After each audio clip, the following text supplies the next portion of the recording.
We saw the future tonight. It's Victor Wembanyama of the San Antonio Spurs. For the Jazz, it was the first quarter that they never recovered from. We're talking about it coming up on POSTCAST. You are Locked On Jazz, your daily podcast on the Utah Jazz. Part of the Locked On Podcast Network, your team every day. Utah Jazz fall to the San Antonio Spurs 118-111 in a game that honestly just wasn't that close. The Jazz fell behind early. They were trailed by 14 at the half, or at the end of one. They really only had one little time where they got it within 4, and then not until the final flurry when there was time was running out did they ever get it inside 8 points in the second half. So David Locke along with Ron Boone from POSTCAST and Ron, that really the Spurs controlled this game throughout. They really did after that great start they got off to in that first quarter. I mean, the Jazz just could not score. I think it was like, 3 minutes on the clock. The Jazz only had 8 points, something like that. Yeah. And ended up getting 15. But David, if there's a upside to this, they outscored them for the next 3 quarters. Yep, they just was not able to recover. And they slowed down their pace of turnovers. They were on pace for 36 turnovers after the first quarter, and they did not commit 36 turnovers, thankfully. But the turnovers early, this is the slow start. Will Hardy took a timeout 2.5 minutes in. Just not a lot of gumption early in this game, and 9 turnovers in that first quarter. Yeah. Anytime you're turning the basketball over, those are possessions. And then if they're scoring on the other end, and if I remember correctly, in that first quarter, they had 6 3-point field goals. That's quite a bit for a quarter, especially for the San Antonio Spurs. This was a chance to see Victor Wembanyama as he has evolved and grown throughout the year. The first one that jumps out to me, same thing that jumped out to me when we saw him the first time, same thing I'd say about Chet Holmgren. These guys just play hard. Like, that's the biggest thing to me when I see him is how hard he plays. Yeah. They run the floor, both of them. Get up and down the floor. They really run the floor. I mean, it's not like they're coasting but they got long legs, but they are sprinting and they sprint down the floor. Both of them got handles. They can, just do so much for their height and awfully difficult to defend. But Victor knows if he runs to the rim, he's going to get the basketball. The question on both these two guys, was they were so skinny and this and that, but the amount of players that can take advantage of them. Yeah, I guess. Certainly, I'm going to guess that Joel Embiid can take it. Okay, well, that's arguably the greatest player in the world. Like, when Joel Embiid has a good night, like, maybe Jokic is better for a whole season, but I think arguably you could say that Embiid for a single. All right, like, who else? Like, Sabonis, we looked it up. Like, Victor's had a hard time with Sabonis. Okay, like, there just aren't that many guys that are out there that can take advantage of what seems to be these two spindly rookies that are, I think, going to be dominating this league for the next 10 to 15 years. What's the age difference? Chet and Victor? Well, I'm just using that as an example of a player that is good and as talented skillful as he is. The upside of his game is picking up to the point where he can handle guys or take away some of the strengths of some of those guys that you're mentioning. But right now, the physicality of those two guys, especially Embiid and Jokic, would dominate. All right. Just give me your Victor take. Like, you watched him. What do you think we're seeing in the next 5 years? What do you think we're seeing in the next 10 years? Like, what is this guy going to do to the league? A little bit of everything we saw tonight, except he will be a more efficient shooter. I mean, his offensive game, shooting away from the basket, is not that great. I think he developed, you can just tell he has a stroke. And I think the more and as much as NBA teams shoot, training, shooting, off the dribble, and just so many different things, I think he gets better at that. And if he's, a threat to the point where you afraid to back off of him, he's going to be so dominant, it's unbelievable. He'll be the best defensive player in the league? Well, anytime you put him around the rim, yes. Oh, but, if he's 15 feet, if you're defending him, or if he's defending you 15 feet away from the basket, you're not safe.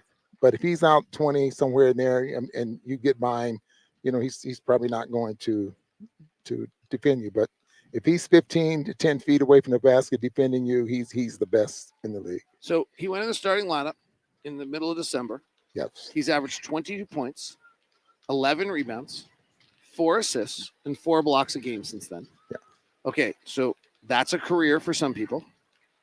And obviously he'll have better teammates at some point in time, I would assume. Correct. But like 4 or 5 years from now, what is he? 30 points, 15 rebounds, 7 blocks? Like, what are we talking about here? I don't know if we're going to see that. Maybe, David, but I think 20-something points a ball game and those other numbers, the impact that he makes on winning is probably what's going to be. I mean, Luka, you mentioned Luka all the time. If Luka doesn't score, the way he scores, he doesn't have as much of an impact on a ball game. Right. But this kid will, even though, he's not scoring 30 a game. All right, let's go to the Jazz, since though Victor was really the story. Vassell had 31 for the Spurs as well. Yeah. But, Lowry plays 42. He did look banged up again at the end. 25 points. We keep working that ISO to him. He got fouled a bunch of times. What do you see in the isolation one-on-one game from Lowry? Just continue to do it. Continue to work on it. I mean, you don't get better unless you're in competition. You can't simulate those things in practice unless you're going one-on-one with someone that can defend you. But you got to keep doing those things in games and in order to get better at it. Perfect time for him now. The Jazz are working very, very hard to win basketball game, and they're working very, very hard to make him that kind of a player. So he has to play that way, and he's going to turn it over sometimes. I'd like to see him be a little bit smarter sometimes, and when you have a guy that's 6'5" trying to defend you and keep you away from the basket, that doesn't mean you have to beat him off the dribble and spin back to the middle of the floor or something like that. When you can just take him and shoot over the top of him. 9 games left for the Jazz at this point. Will be interesting to see if Lowry puts up 42 minutes again. They really ran the minutes out tonight. Keontae played 39. Collin played 38. John Collins played just 22. Hendricks played 33. So it was interesting. But we really, without Chris Dunn and without Jordan Clarkson, that bench got thin tonight. Yeah, look thin. If you look at the minutes out there, and then you look at the players, I mean, you got Sensabaugh, Lewis, Potter, Tuckers, who doesn't, and you just, I don't know what you expect. Right. So. And it's interesting. I feel like Talon played he went deep early. Talon played 4 minutes in the first half, but I don't think played in the second half. Omier played 3. Will was 11 deep in this game, just trying to find somebody to play early. Very upset with what happened in that first quarter. And then a couple of times he got upset because they were releasing and getting ahead of the defense. And sometimes they had a 3-on-1 break or a 4-on-1 break or something like that.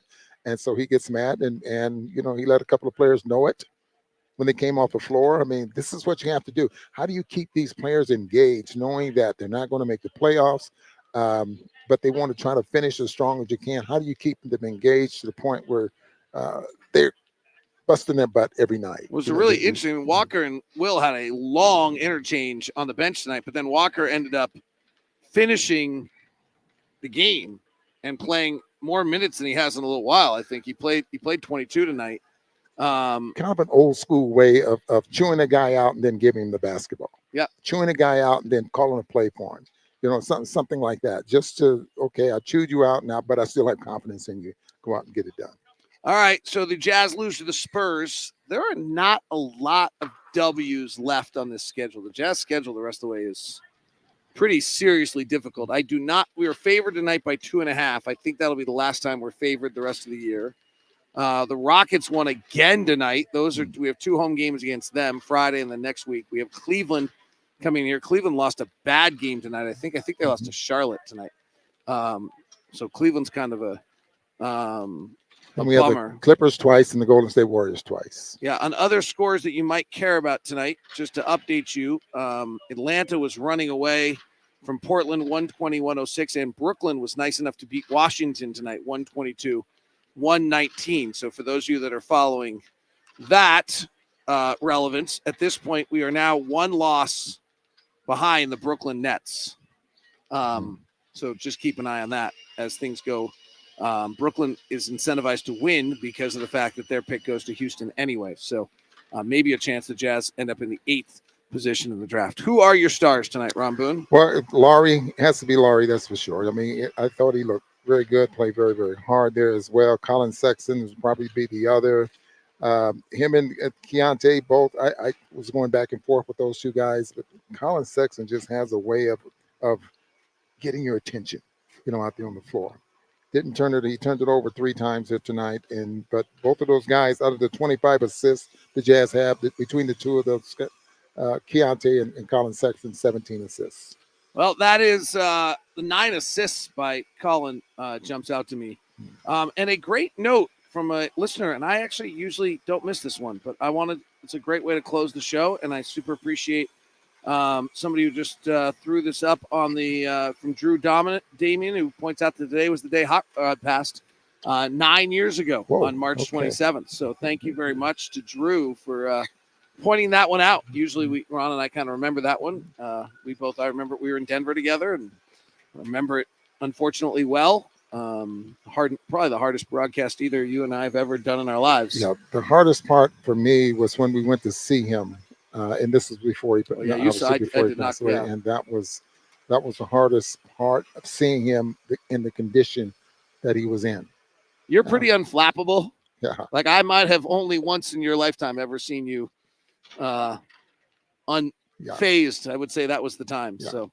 All right, Drew, thank you very much. We appreciate that. Thanks for all of you for being a part of our community, joining us on each and every one of these games throughout the year. Obviously, the end of the season has not been what we want from the win column, but let's hope we all look back on this fondly, and we really appreciate you guys spending these days with us afterwards. This is Locked On Jazz. It's part of the Locked On Podcast Network. That means we now send you to the first ever 24/7 national sports stream called Locked On Sports Today. Make the switch today to Locked On Sports Today, either on YouTube or on Amazon Fire TV.